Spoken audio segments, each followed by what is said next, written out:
असलेल्या भागातनं नागरिकांना सुरक्षित ठिकाणी हलवलं जात आहे।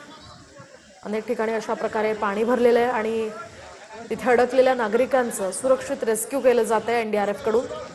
मुसळधार पावसाचा हा अक्षरशः कहर पाहायला मिळतो। तर तिकडे रायगडच्या तुळशी खुर्द गावाजवळ दरड कोसळली आहे। महाड बिन्हेरे तुळशी खिंड राज्य मार्ग काही काळासाठी यामुळे बंद करण्यात आलाय। दरडीमुळे खेडकडे जाणारी वाहनं आणि एसटी बस सुद्धा अडकून पडल्या आहेत। सार्वजनिक बांधकाम विभागानं जेसीबीच्या सहाय्यानं दरड हटवण्याचं हे काम युद्धपातळीवर सुरू केलं असून रस्ता लवकरच वाहतुकीसाठी खुला करण्याचे प्रयत्न सुरू आहेत।